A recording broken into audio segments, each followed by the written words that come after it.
नमस्कार साथियों, आप सभी का स्वागत है। आज 24 जनवरी है, तो 24 जनवरी को हम राष्ट्रीय बालिका दिवस के रूप में मनाते हैं। सन 2008 से प्रतिवर्ष इस दिन को राष्ट्रीय बालिका दिवस के रूप में मनाते हैं। तो प्रश्न आता है कि 24 जनवरी को ही क्यों? क्योंकि इस दिन 1966 में 24 जनवरी को भारत की प्रथम महिला प्रधानमंत्री श्रीमती इंदिरा गांधी जी ने प्रधानमंत्री पद की शपथ ली थी। तो ये महिला सशक्तिकरण में एक अहम पड़ाव था, और वो अलग बात है कि बाद में कोई उनके अलावा महिला प्रधानमंत्री भारत में नहीं बनी है। तो इसलिए उस दिन के कारण इसको हम बालिका दिवस के रूप में मनाते हैं। तो इस प्रकार के करंट की जो रिपोर्ट्स आती है, जो दिवस होते हैं, वो भी महत्वपूर्ण है, वो भी आप पढ़ते रहिए। तो आज हम बेहद महत्वपूर्ण टॉपिक पे चर्चा करने वाले हैं। लगभग 15 से 20 दिन हमें इस टॉपिक पे लगेंगे। इसका नाम है सामाजिक अनुसंधान, सोशल रिसर्च। ये ऐसा टॉपिक है जो नेट के पहले पेपर में भी है, सेकंड में भी है, और जो स्टेट के एग्जाम है उनमें भी है, स्टेट जो एग्जाम होते हैं उनमें भी आता है। तो ये महत्वपूर्ण टॉपिक है, इसको आप पूर्णतया समझने का प्रयास करना। जब आप ये पढ़ो तो दो चीजें ध्यान रखना। एक, आपको अंग्रेजी शब्दावली याद करनी है। क्या करनी है? इसकी अंग्रेजी शब्दावली याद करनी है। अगर अंग्रेजी के शब्द हमने याद नहीं किए तो आंसर हमारे सही होने की संभावना बहुत कम है। क्यों? क्योंकि जैसे अनुसंधान को हम क्या कहते हैं? रिसर्च कहते हैं। तो अंग्रेजी में तो एक ही शब्द है, रिसर्च। अगर हिंदी में कहेंगे तो क्या होगा? इसको शोध भी बोल देते हैं, इसे गणवेषणा भी बोल देते हैं, इसे खोज भी बोल देते हैं, इसे अन्वेषण भी बोल देते हैं, इसे अनुसंधान भी बोलते हैं। यानी प्रत्येक जो अनुसंधान के टॉपिक है उनके 5-5, 6-6 हिंदी अर्थ निकलेंगे, और हो सकता है कोई नया शब्द आ जाए जो हमने पढ़ा नहीं है और उससे हम फिर डाउट हो जाए। तो इसलिए आपने देखा होगा कि जब आप रिसर्च पढ़ लेते हो आपको समझ में आ जाता है, लेकिन जब परीक्षा में वो प्रश्न आता है तो आप उस पढ़े हुए को उसके साथ रिलेट नहीं कर पाते हो। तो मैं पूरी कोशिश करूंगा कि आपको इस प्रकार से पढ़ें कि हम जो भी प्रश्न आ जाए, अनुसंधान का हमारा प्रश्न गलत ना हो। तो इसके लिए हमारी लगभग 10-15 क्लासें रिसर्च पे होगी, और प्रत्येक टॉपिक के बाद, क्लास के बाद हम 4-5 प्रश्नों पे, जो इस प्रकार के डिफिकल्ट लेवल के प्रश्न हैं, उन पे चर्चा करेंगे ताकि हमारे अच्छी तरीके से याद हो जाए। तो आज इस क्लास में हम वैज्ञानिक पद्धति, क्योंकि अनुसंधान में पद्धति ही सब कुछ है, पद्धति ही समाजशास्त्र को विज्ञान बनाता है। अनुसंधान, सामाजिक अनुसंधान में अनुसंधान शब्द पहले जरूरी है कि अनुसंधान किसे कहते हैं। अगर अनुसंधान को समझ लिया तो सामाजिक अनुसंधान को भी समझ लेंगे। फिर बात करेंगे सामाजिक अनुसंधान की, और फिर सामाजिक अनुसंधान की विशेषताओं की। तो पहले बात कर लेते हैं कि सामाजिक अनुसंधान कब से शुरू हुआ, ये कैसे होता है, अनुसंधान रिसर्च कैसे होती है। तो देखो, मनुष्य की प्रारंभ से ये रुचि रही है कि वो अज्ञात को जाने। यानी मनुष्य एक जिज्ञासाशील प्राणी है, उसकी जिज्ञासा रहती है कि ये कैसे हो रहा है, क्यों हो रहा है। और ये जिज्ञासाएं सबसे ज़्यादा कब होती है? जब हम छोटे थे। अब कोई बच्चा होता है ना, उसकी जिज्ञासा बहुत होती है, वो बार बार में पूछता है ये ऐसा क्यों होता है, ये क्या है, ये कैसे है, ये प्रश्न बार बार पूछता है। और जैसे जैसे हम बड़े हो जाते हैं, हमारी वो सीखने की कला, वो जानने की कला, जिज्ञासा ने जानने वाला, जानने की इच्छा, तो वो समाप्त होती जाती है। तो जिनकी जानने की इच्छा होती है वही सामाजिक अनुसंधान करते हैं, वही रिसर्च करते हैं, बाकी नहीं करते हैं। और जो अनुसंधान करता है उसको हम क्या कहते हैं? वैज्ञानिक कहते हैं। तो वो अगर नेचुरल साइंस है तो उसमें वैज्ञानिक होगा, और जो अगर सोशल साइंस है तो उसमें सोशल साइंटिस्ट वो होगा। तो अज्ञात तथ्यों को खोज करने के लिए, जिनके बारे में हमें जानकारी नहीं है, उन को हम रिसर्च के लिए करते हैं, वही रिसर्च है। उनको जानने के लिए जिस प्रक्रिया का प्रयोग किया जाता है वही सामाजिक अनुसंधान है। तो हमारी एक आदत होती है कि हम जो हमसे बाहर हैं उनका अध्ययन पहले करते हैं। प्राकृतिक जो पर्यावरण है उसका अध्ययन मनुष्य ने सबसे पहले किया, और उसके बाद समाजों का अध्ययन उसने किया। तो इसी कारण से जो प्राकृतिक विज्ञान है, चाहे वो खगोल विज्ञान है, चाहे वो अपना केमिस्ट्री है, फिजिक्स है, बॉटनी है, कोई भी है, उनका जो उद्देश्य था वो सामाजिक विज्ञानों से बहुत पहले हो चुका था। और जब हमने प्राकृतिक विज्ञानों को यानी बाहर की चीज़ों को समझ लिया, फिर हम अपने अंदर की यानी समाज की चीज़ों को समझने का प्रयास है हमने प्रारंभ किया। जैसे कि मैं अगर आपसे प्रश्न पूछूं कि आप उसके बारे में बताइए वो कैसा व्यक्ति है, ये घर दिखने में कैसा है, तो आप बड़े आसानी से बता देंगे कि ये ऐसा है, दिखने में ऐसा है। अगर वही प्रश्न हम आप खुद से पूछें कि मैं कैसा हूँ, मेरी क्या कमजोरियां हैं, मेरी क्या स्ट्रेंथ है, लोग मुझे किस रूप में देखते हैं, तो इसका जवाब देना थोड़ा सा मुश्किल होता है। तो प्राकृतिक विज्ञानों का, प्राकृतिक चीज़ों का अध्ययन मनुष्य ने पहले किया, और जब प्राकृतिक चीज़ों का अध्ययन कर लिया तो उसने बाद में सामाजिक विषयों का अध्ययन करना प्रारंभ किया कि समाज के अंदर झगड़े क्यों होते हैं, पति पत्नी आपस में हमेशा झगड़ते ही क्यों रहते हैं, परिवार है वो संगठित क्यों है, विघटित क्यों है, अपने यहाँ जाति व्यवस्था क्यों आई भारत के अंदर, विदेशों में वर्ग व्यवस्था क्यों है, यानी सामाजिक मुद्दे हैं उनके बारे में बाद में अध्ययन करने का प्रयास किया। तो लेकिन जो प्राकृतिक विज्ञान की जो वैज्ञानिक पद्धति थी, किसी को हम विज्ञान क्यों कहेंगे, विज्ञान क्या है, अगर कोई आपसे प्रश्न पूछे कि विज्ञान किसे कहते हैं और क्या समाजशास्त्र एक विज्ञान है, तो क्या कहेंगे, विज्ञान, वी का अर्थ है विशिष्ट ज्ञान, यानी विशिष्ट ज्ञान, किसी विषय का विशिष्ट ज्ञान प्राप्त करना ही विज्ञान है। अगर विशिष्ट ज्ञान नहीं होगा तो एक अनुमान तो व्यक्ति लगा सकता है, एक अनुमान तो सामान्य व्यक्ति लगा सकता है। जैसे कि अभी कोरोना आया, कोरोना किन कारणों से फैला, इसके कारण क्या है, तो अनुमान तो सारे लगा सकते थे कि नहीं ये तो ऐसा ऐसा होता है, लेकिन वास्तविक क्या कारण थे, उसके लिए क्या करना पड़ा, सामाजिक अनुसंधान करनी पड़ी, और सामाजिक अनुसंधान के लिए वैज्ञानिक विधि का प्रयोग करना पड़ा। क्या करना पड़ा, वैज्ञानिक विधि का प्रयोग करना पड़ा। तो हमने देखा कि रिसर्च करने में इतना टाइम क्यों लगा, वैक्सीन बनने में इतना टाइम क्यों लगा, तो वैज्ञानिक जो विधि है उसमें समय लगता है, उसमें समय लगता है। तो पहले प्राकृतिक विज्ञान विकसित हुए, फिर उसी पद्धति से सामाजिक विज्ञानों का उदय हुआ। जैसे कि अपने समाजशास्त्र के जनक कौन है, ऑगस्ट काम्टे है। कौन है, ऑगस्ट काम्टे। ऑगस्ट काम्टे मूल रूप से भौतिक शास्त्री थे। तो यानी ये प्राकृतिक तरीकों से सामाजिक चीजों का अध्ययन करना चाहते थे, किससे, वैज्ञानिक विधि से सामाजिक विज्ञानों का अध्ययन करना चाहते थे। तो अपने जितने भी प्रारंभिक विचारक हैं, चाहे काम्टे है, दुर्खिम है, वो इस प्राकृतिक विधियों के जरिए प्राकृतिक विज्ञानों की अध्ययन पद्धति से समाज को विकसित करना चाहते थे, और यही महत्वपूर्ण है वैज्ञानिक विधि। तो कैसे होता है वैज्ञानिक विधि का उदय, कैसे रिसर्च के प्रति हमारी जो समझ है वो विकसित होती है, तो इसमें दो चीजें महत्वपूर्ण हैं। पहले अवलोकन के द्वारा सामाजिक अनुसंधान की शुरुआत कहाँ से होती है, कहाँ से होती है, अवलोकन से होती है। कहाँ से होती है, अवलोकन पहला बिंदु है जहाँ से सामाजिक अनुसंधान शुरू होता है, और अवलोकन ही अंतिम बिंदु है। अवलोकन यानी किसी चीज को गहन तरीके से देखना, घटनाओं को, तो शुरुआत भी अवलोकन से है और अंत भी अवलोकन है। तो अवलोकन द्वारा घटनाओं को उद्देश्यपूर्ण तरीके से देखना भी उसका कोई ना कोई अनुसंधान का उद्देश्य होगा, तो उस उद्देश्यपूर्ण तरीके से देखना। एक भीड़ होती है और एक्सीडेंट अगर वहां दो गाड़ियों का हो जाता है तो सामान्य लोग किसी उद्देश्य से नहीं देखते हैं, लेकिन जो अगर कोई इंजीनियर है तो वो उस सड़क का निरीक्षण करेगा। जैसे कि अभी ऋषभ पंत का कार के अंदर एक्सीडेंट हो गया, तो सभी ने उसको देखा, कोई रिएक्शन नहीं हुआ, लेकिन जो इंजीनियर है उसने देखा कि इस रोड के अंदर कुछ ना कुछ प्रॉब्लम है और उस वजह से वहां पे दुर्घटनाएं हैं वो ज्यादा हो रही है। तो वो क्या है कि घटनाओं को उद्देश्यपूर्ण तरीके से देखने से विज्ञान की शुरुआत होती है, वैज्ञानिक प्रक्रिया की शुरुआत होती है।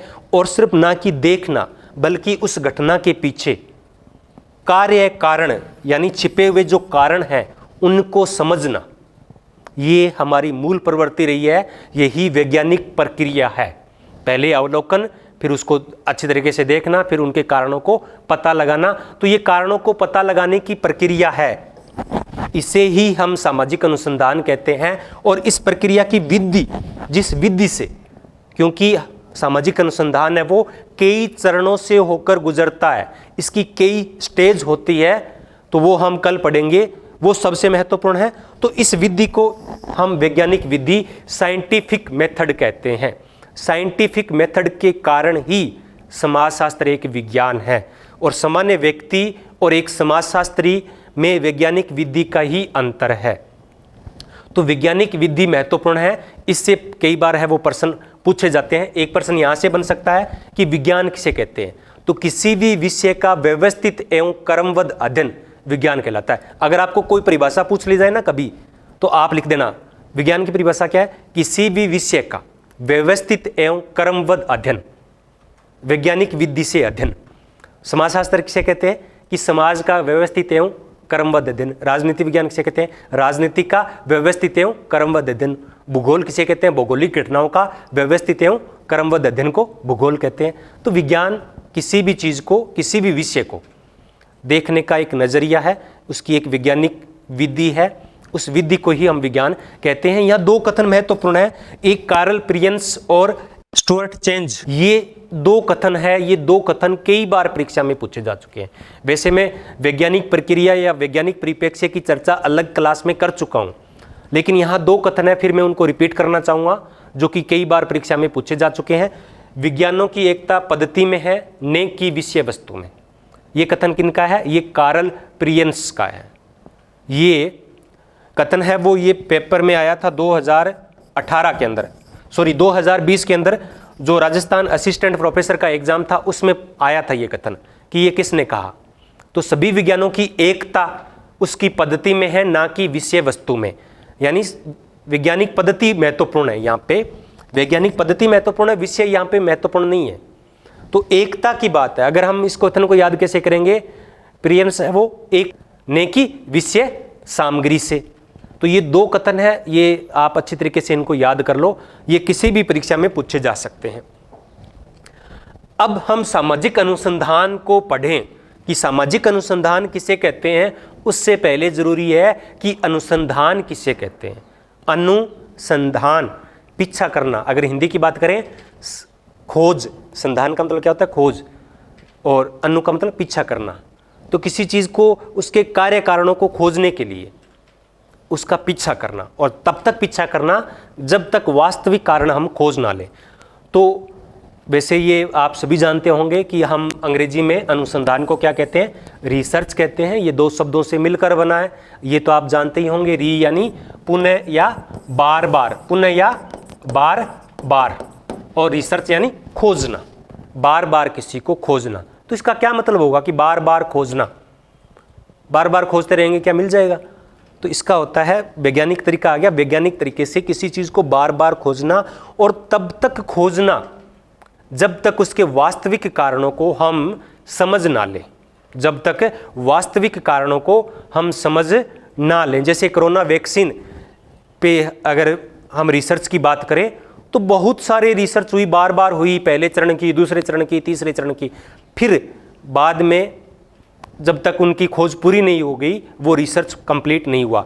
तो हम अगर अनुसंधान को परिभाषित करें तो ये होगा किसी भी क्षेत्र के अंदर, कोई जरूरी नहीं कि साइंस के अंदर ही हो, सोशल साइंस के अंदर भी होता है, समाजशास्त्र के अंदर, यानी किसी भी क्षेत्र के अंदर नवीन ज्ञान की प्राप्ति, नवीन ज्ञान की यानी नए ज्ञान को प्राप्त करने के लिए, नवीन ज्ञान की प्राप्ति के लिए, अथवा विद्यमान ज्ञान में या पहले से ही जो उपलब्ध ज्ञान है या जो सिद्धांत है, पहले से जो निर्मित सिद्धांत हैं, उनको संशोधित करने के लिए, उनको परिमार्जन करने के लिए। अब उनको संशोधित क्यों करेंगे, परिमार्जन क्यों करेंगे, यानी कोई पहले एक सिद्धांत विकसित हुआ, यानी कोई नवीन ज्ञान प्राप्त किया हमने, और बाद में 100 साल में उसकी कोई वैल्यू नहीं रही। जैसे कि 1799 के अंदर माल्थस ने जनसंख्या का सिद्धांत दिया था, तो वो सिद्धांत हो गया, यानी रिसर्च से हम सिद्धांतों का निर्माण है वो कर सकते हैं। लेकिन बाद में इस सिद्धांत का पुनर्परीक्षण किया गया, तो ये सिद्धांत उस समय तो सही था लेकिन बाद में ये गलत हो गया। तो इसलिए संशोधन या परिमार्जन करने के लिए उस ज्ञान को जो व्यवस्थित एवं क्रमबद्ध प्रयास किया जाता है, उसे हम शोध, गणवेश का अन्वेषण, अनुसंधान कहते हैं। तो समझ में आ गया अनुसंधान किसे कहते हैं। किसी भी क्षेत्र में नवीन ज्ञान की प्राप्ति या पूर्व सिद्धांतों का परीक्षण करने के लिए जो व्यवस्थित एवं क्रमबद्ध प्रयास किया जाता है उसे हम अनुसंधान कहते हैं।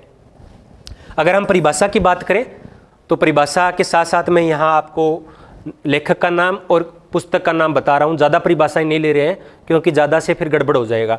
अक्सर है वो परिभाषाओं से प्रश्न कम ही पूछे जाते हैं। हाँ, कभी कभार इन पुस्तकों के नाम है वो पूछ लिए जाते हैं। तो रेडमैन एवं मोरी ने क्या कहा कि नवीन ज्ञान की प्राप्ति के व्यवस्थित प्रयत्न को शोध कहते हैं, यानी अनुसंधान कहते हैं। ये इनकी पुस्तक है the romance of research. The romance of research पुस्तक है, वो रेडमैन एवं मोरी की है। क्योंकि एक जो पुस्तक वाले जो पर्सन है वो क्या है कि सूची ए इधर दी जाती है, बी दी जाती है, इधर नाम होता है, इधर पुस्तकों के नाम होता है, इनका मिलान एक दूसरे से करना होता है। तो कभी कभार पूछ लिया जाता है, तो इसलिए याद होना चाहिए कि कौन सी पुस्तक है वो किसने लिखी। जहोदा क्या कहते हैं कि अनुसंधान एक उद्देश्यपूर्ण बौद्धिक प्रक्रिया है जिसके द्वारा किसी समस्या का समाधान खोजने की कोशिश की जाती है। क्या है? एक प्रक्रिया है, एक वैज्ञानिक विधि है जिसके द्वारा किसी समस्या का समाधान खोजने की कोशिश की जाती है। तो हम कोरोना की अभी उदाहरण ले रहे थे, तो वो समस्या ही थी, उसका समाधान खोजने के लिए तो वैक्सीन निर्मित की जा रही थी।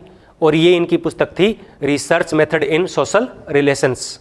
Research method in social research. ये पुस्तकें मैं आपको हर वीडियो के अंदर याद करवाऊँ ताकि आपको अच्छी तरीके से याद हो जाए। अब हम बात करते हैं कि सामाजिक अनुसंधान किसे कहते हैं। अनुसंधान तो हम समझ लिए कि किसी भी क्षेत्र के अंदर जब व्यवस्थित एवं क्रमबद्ध प्रयास किया जाता है, तो जब वो व्यवस्थित परिवर्तन सामाजिक क्षेत्र के अंदर किया जाता है, यानी कोई ऐसा अनुसंधान जो सामाजिक जीवन, सामाजिक घटनाओं, सामाजिक जटिलताओं से संबंधित होता है, तो उसे हम सामाजिक अनुसंधान कहते हैं।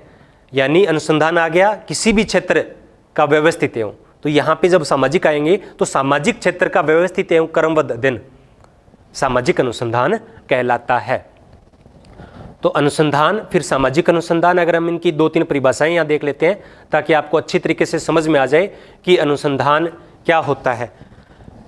तो ये पहला है बोगार्ड्स की परिभाषा, किसी समुदाय या सहचर्य या साथ रहने वाले लोगों के बीच होने वाली क्रियाशील अंतर्निहित प्रक्रियाओं के विश्लेषण को सामाजिक अनुसंधान कहते हैं। यानी किसी समुदाय या सहचर्य या साथ रहने वाले, तो ये यहाँ महत्वपूर्ण है, ये कीवर्ड्स है बोगार्ड्स का। समुदाय, सहचर्य या साथ रहने वाले लोगों के बीच जो भी क्रिया होती है उसके विश्लेषण को सामाजिक अनुसंधान कहते हैं। पीवी यंग ने क्या कहा कि सामाजिक तथ्य सोशल फैक्ट की परस्पर संबंधित प्रक्रियाओं की विधिवत खोज और विश्लेषण ही सामाजिक अनुसंधान है। इनकी पुस्तक थी scientific social survey and research. तो ये इनकी पुस्तक है पीवी यंग की। मोजर ने क्या कहा कि व्यवस्थित जानकारी जो सामूहिक घटनाओं और समस्याओं के संबंध में दी जाती है सामाजिक अनुसंधान कहलाता है। ये इनकी पुस्तक है social method in survey method in social investigation. Survey method in social investigation क्या है? Survey method in social investigation, ये इनकी पुस्तक है। तो जब हम वैज्ञानिक पद्धति का बात कर रहे थे, वैज्ञानिक पद्धति की, तो उसके अंदर क्या होता है? वैज्ञानिक पद्धति के अंदर कुछ व्यवस्थित प्रक्रिया होती है। क्या प्रक्रिया होती है? कि पहले अवलोकन होता है, अवलोकन की हम चर्चा कर चुके हैं। अवलोकन के बाद में क्या हो जाता है? अवलोकन के बाद में उसका परीक्षण किया जाता है। परीक्षण के बाद में अवलोकन, परीक्षण, सत्यापन, फिर सत्यापन के बाद में अवलोकन को निरीक्षण भी बोल देते हैं। निरीक्षण, परीक्षण, सत्यापन और फिर वर्गीकरण और फिर विश्लेषण। तो ये प्रक्रिया है। पहले परीक्षण, पहले निरीक्षण यानी अवलोकन, निरीक्षण, परीक्षण, सत्यापन, वर्गीकरण और विश्लेषण। तो ये वैज्ञानिक प्रक्रिया है। और इसकी बात है वो ऑगस्ट काम्टे ने भी की थी। किसने की थी? ऑगस्ट काम्टे ने भी की थी कि ये वैज्ञानिक विधि से ही अगर अध्ययन किया जाएगा तो वही अनुसंधान कहलाएगा और वही सामाजिक विज्ञान तभी विकसित है। और समाजशास्त्र एक विज्ञान है। अगर प्रश्न आ जाए कि समाजशास्त्र एक विज्ञान है, क्यों? क्योंकि ये वैज्ञानिक विधि का प्रयोग करता है। एक सामान्य व्यक्ति और हम में, रिसर्च करने वालों में यही तो अंतर होता है। अगर जैसे किसी से पूछा जाए गरीबी के कारण क्या है, अगर मैं पूछूं कि गरीबी के कारण क्या है, तो हम में से बहुत सारे बताएंगे जी गरीबी में लोग काम नहीं करना चाहते, व्यक्तिगत आलसी होते हैं, तो वो हमेशा गरीब बने रहते हैं। क्या होते हैं कि उनके पास पैसा नहीं होता है। पैसा क्यों नहीं होता है वो उसका नहीं बता पाएंगे, तो अलग अलग कारण बताएंगे। इसी प्रकार से मैक्स वेबर ने क्या किया था, गरीबी का कारण क्या बताया था कि पूंजीवाद यहाँ पे क्यों नहीं आया, कि भारत के जो धार्मिक परंपराएं हैं, हम कहते हैं संतोष ही सबसे बड़ा धन है। तो यानी हमने संतोष धारण कर लिया, मोक्ष को प्राप्त करने के लिए हमने प्रयास शुरू कर दिए, धर्म पे अत्यधिक खर्च कर दिया, विवाह पे खर्च कर दिया, मृत्यु भोज पे खर्च कर दिया, तो गरीब ही रहेंगे। इसी प्रकार से अनुसूचित जाति या जनजाति के लोग गरीब क्यों हैं? क्योंकि संसाधनों का बंटवारा इस प्रकार से किया गया है कि उनको संसाधन मिले नहीं। वो ज़्यादा मेहनत करते हैं मजदूर, लेकिन उनको पैसा कम मिलता है। तो ये वैज्ञानिक प्रक्रिया है। तो इस पे हम आगे चर्चा करेंगे कल कि इस वैज्ञानिक प्रक्रिया के कौन कौन से चरण हैं। अब है सामाजिक अनुसंधान की विशेषताएं। तो विशेषताएं आप समझ लोगे तो अर्थ में ही विशेषताएं छिपी होती है। अगर आपको एक दो परिभाषा याद है तो विशेषताएं भी परिभाषाओं के अंदर ही छिपी हुई होती है, विशेषताएं कोई अलग से नहीं होती है। तो ये सारी की सारी बातें हमने जब परिभाषाएं पढ़ी थी उनमें आ चुकी है। पहला सामाजिक अनुसंधान की बात क्या होगी कि ये सामाजिक जीवन से संबंधित है। क्या है? सामाजिक जीवन से संबंधित है। जब डॉक्टर या वैज्ञानिक कोरोना वैक्सीन के लिए अनुसंधान कर रहे थे तो वो सामाजिक अनुसंधान नहीं था, वो प्राकृतिक जो साइंस है, नेचुरल साइंस है, उनका अनुसंधान था। उसको हम अनुसंधान कह सकते हैं, हम उसे सामाजिक अनुसंधान नहीं कह सकते, उसे रिसर्च कह सकते हैं, सोशल रिसर्च नहीं कह सकते। सोशल रिसर्च का मतलब होता है कि वो सामाजिक जीवन से संबंधित होगा। दूसरी बात कि ये पारस्परिक संबंधों की खोज करता है। सामाजिक अनुसंधान पारस्परिक संबंधों की खोज करता है। इसको बोलते हैं कार्य कारण संबंध। भी कोई घटना घटित हो रही है, यानी कोई कार्य हो रहा है, कोई घटना घटित हो रही है। अगर प्राकृतिक जो विज्ञान है उनमें भी वही बात होती है कि दिन रात कैसे बन रहे हैं, बारिश कैसे हो रही है, तो इन सब के लिए पहले लोगों ने क्या अंदाज़ा लगाया था कि कोई अलौकिक शक्ति है, कोई धार्मिक शक्ति है जो इन सब कार्यों को कर रही है। लेकिन वो क्या था? अनुमान था। और सामाजिक अनुसंधान में अनुमान नहीं चलते हैं। क्या चलता है? अनुभव चलता है, अनुमान नहीं चलता है। अनुभव सिद्ध, अनुभव के द्वारा उसको सिद्ध किया जा सके। तो इसमें क्या है कि पारस्परिक संबंध, कार्य कारण, यानी कोई घटना घटित हुई है, गरीबी है, झगड़ा हुआ है, या जाति व्यवस्था में समाज बंटा हुआ है, कोरोना आया, कोई भी घटना होती है, कोई भी कार्य होता है, उसके पीछे कारण होता है। उस कारण को हम सामाजिक अनुसंधान में खोजते हैं और बार बार खोजते हैं जब तक उसका असली कारण मिल ना जाए। दूसरा है वैज्ञानिक प्रविधियों का प्रयोग। तो ये पहले ही हम इस पे काफ़ी चर्चा कर चुके हैं कि सामाजिक अनुसंधान में वैज्ञानिक प्रविधियों का प्रयोग किया गया है। अगर वैज्ञानिक प्रविधियों का प्रयोग नहीं किया गया तो वो अनुसंधान मान्य नहीं होगा।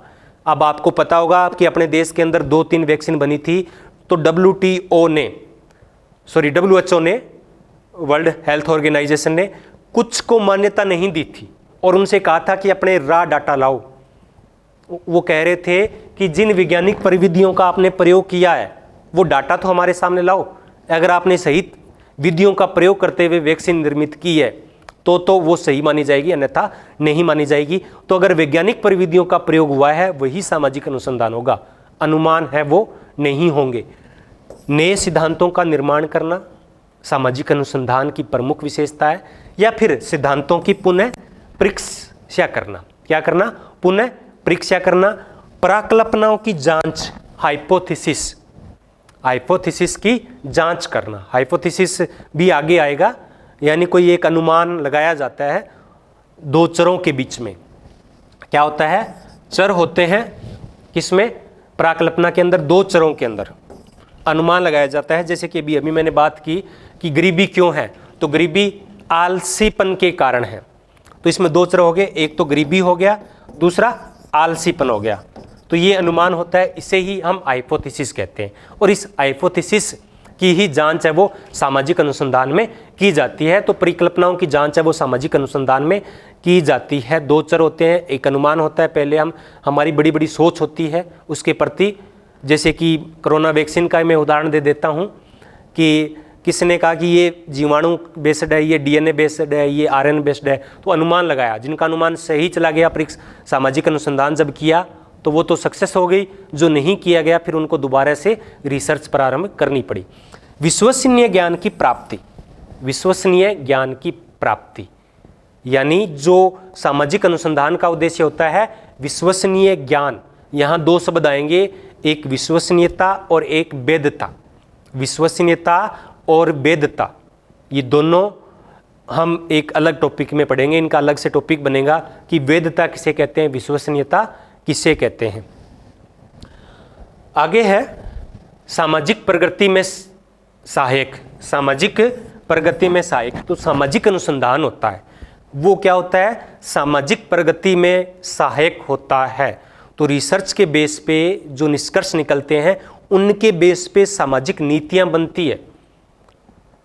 जैसे कि सामुदायिक विकास योजना 1952 में प्रारंभ हुई थी। एससी दुबे ने उनका परीक्षण किया और बाद में उससे जो रिपोर्ट निकली उसके बाद में पंचायती राज की शुरुआत है वो की गई थी। बलवंत राय मेहता कमेटी बनाई गई थी। तो ये क्या है कि इससे सामाजिक प्रगति होती है। और जर्मनी एक ऐसा देश है जहाँ पे सामाजिक प्रगति में सर्वाधिक योगदान है वो समाजशास्त्रियों का है।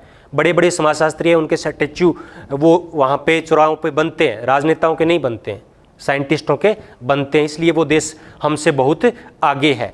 एक है अनुभव परख, सामाजिक अनुसंधान अनुभव परख है, यानी अनुभव के द्वारा जिसको सिद्ध किया जा सके, अनुमान से नहीं, अनुभव से सिद्ध किया जा सके। अब जैसे अभी हमने चर्चा की कि गरीबी का कारण व्यक्तिगत आलसीपन है, तो ये एक अनुमान हो सकता है। लेकिन बाद में जब हम रिसर्च करेंगे तो फिर हम बता सकते हैं अनुभव के जरिए कि ये देखो इस कारण से ये हो रहा है। तो इसके कुछ बेसिक सिद्धांत होते हैं कि एक बार घटना घटित होती है वो दोबारा भी हो सकती है। तो उसके कुछ रूल्स हैं, वो हम आगे जैसे जैसे सामाजिक अनुसंधान को पढ़ते जाएंगे उनमें पढ़ते जाएंगे। तो आज तो मैंने प्रश्न नहीं लिए हैं, लेकिन आगे जो भी क्लासें होगी उनके में हम 4-5 प्रश्न है वो जरूर लेंगे। तो कल हम है सामाजिक अनुसंधान के चरण कौन कौन से होते हैं, चरण से ही हम पूर्ण सामाजिक अनुसंधान को समझ पाएंगे। और अगर हम शोध कार्य करना चाहते हैं, अगर आप नेट करो, जीआरएफ करो, जीआरएफ के बाद अगर आप रिसर्च करो तभी तो आपको स्कॉलरशिप मिलेगी। तो वो शोध कार्य करने के लिए, पीएचडी करने के लिए पद्धति है वो कौन सी है, इन पे हम चर्चा है वो कल करेंगे। तो आपने मुझे इतने प्रेम से सुना, इसलिए आप सभी का बहुत बहुत धन्यवाद। और लाइक, शेयर और सब्सक्राइब करना ना भूलें।